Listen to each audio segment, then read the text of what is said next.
Yo tout le monde, c'est Wyrek, j'espère que vous allez bien. On se retrouve aujourd'hui pour un tout nouveau tutoriel sur Android.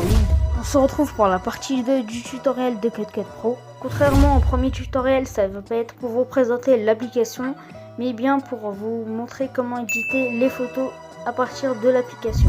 Ça va tout simplement être une partie du tuto montage. Sinon c'est tout pour moi et je vous dis bonne vidéo.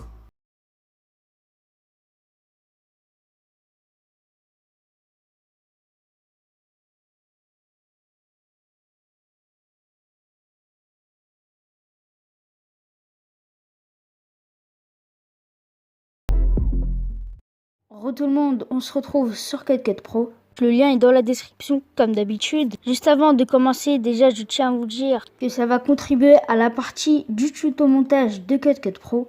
Ça va être plus pour vous montrer les fonctionnalités d'édition d'images. Pour commencer, donc, je vais recréer un projet.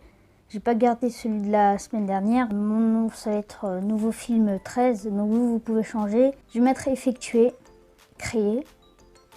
Après, niveau des réglages, donc je vais garder les réglages de base. Je vais mettre OK.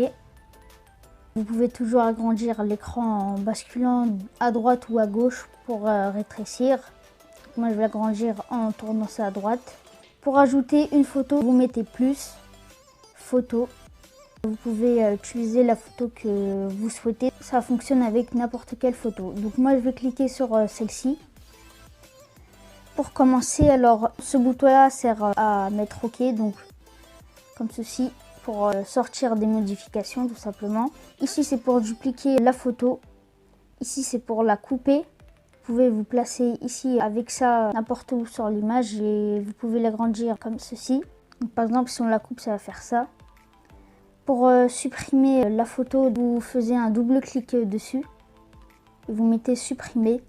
Pour agrandir la photo, vous mettez un double clic et vous basculez ça comme ça à droite. Ou plutôt, vous tirez ça à droite. Donc comme vous avez pu le voir, ici, c'est pour supprimer la photo.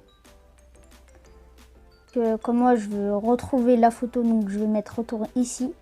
Donc je vais remettre double clic pour cliquer sur la photo et avoir les fonctionnalités en bas.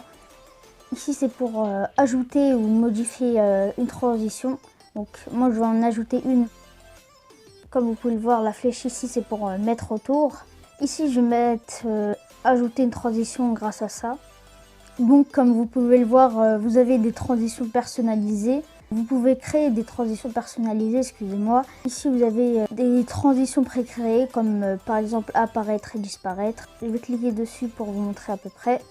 On va cliquer ici pour visualiser la transition. Comme vous pouvez le voir, ça crée un fondu. Pour réduire le temps de la transition, vous cliquez sur ces flèches-ci. Pour réduire le temps, donc vous cliquez à gauche pour le temps d'entrée. Et pour le temps de sortie, si vous voulez l'augmenter, vous tournez à gauche. Et si vous voulez le réduire, vous tournez à droite. Pour augmenter le temps de la transition d'entrée, vous cliquez ici à droite. Vous rallongez ça à droite. Donc ça, c'est la transition pré-créée. Donc en général, quand vous utilisez une transition pré-créée, vous ne rajoutez pas dessus des modifications. Donc moi, je vais supprimer la transition. Pour cela, je vais cliquer ici, donc supprimer. Voilà. Je vais recliquer sur plus et créer ma transition personnalisée. Ici, c'est pour dupliquer la transition. Ici, c'est pour la supprimer. Ici, c'est pour ajouter une transparence à la transition, comme vous pouvez le voir. Donc, pour annuler la transparence, donc, vous faites ça. Pour la transparence de début, donc, vous faites comme ceci. Et ça va vous faire un fondu de début. Ici, c'est pour recadrer l'image. Comme par exemple, ici, il y a une écriture qui gêne sur la photo. Donc, vous pouvez faire ça comme ceci. Et vous mettez OK une fois recadré. Ici, c'est pour un changement d'effet de couleur, etc. Donc par exemple pour augmenter la luminosité, le contraste, la température, l'exposition, le UE, je ne sais pas comment ça s'appelle mais bon, le rouge, le vert, le bleu, donc c'est tout ce qui est couleur, etc. Et la saturation. Une fois que vous avez créé par exemple votre effet, donc attendez, je vais en créer un très rapidement.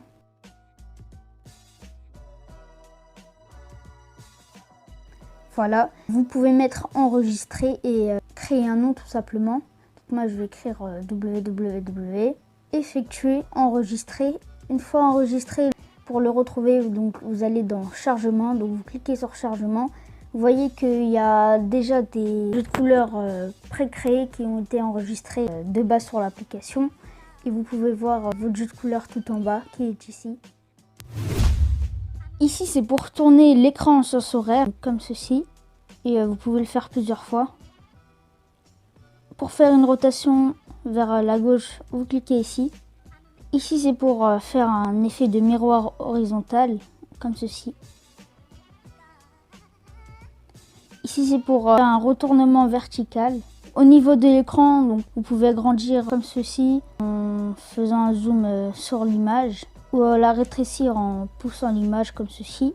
Vous pouvez aussi déformer les dimensions, donc par exemple en tirant ça à droite, ou ça à gauche, ou ça en bas, ou ça en haut. Donc c'est vous qui voyez.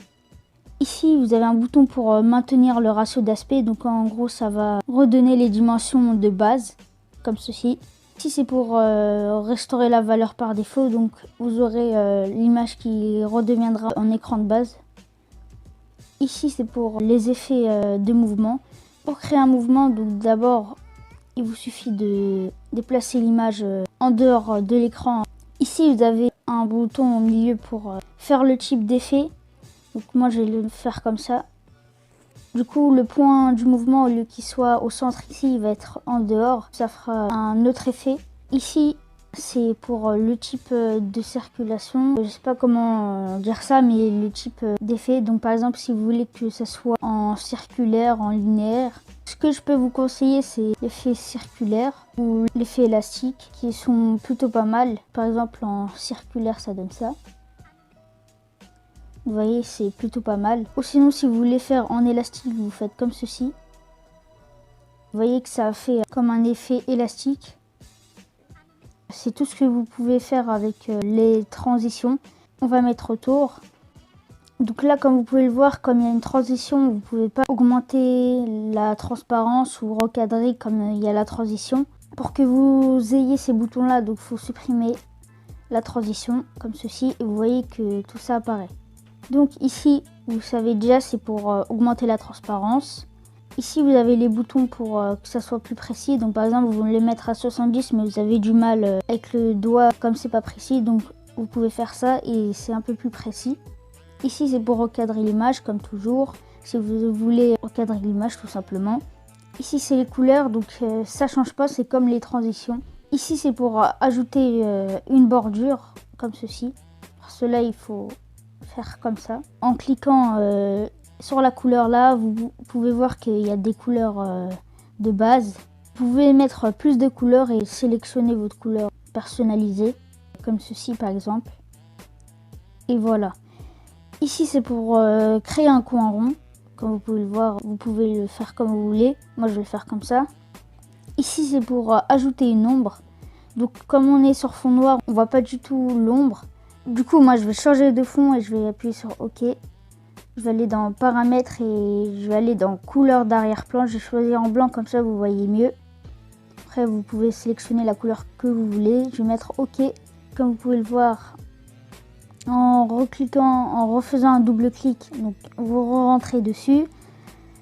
Ici, la transparence, bon, je vais la remettre à 0.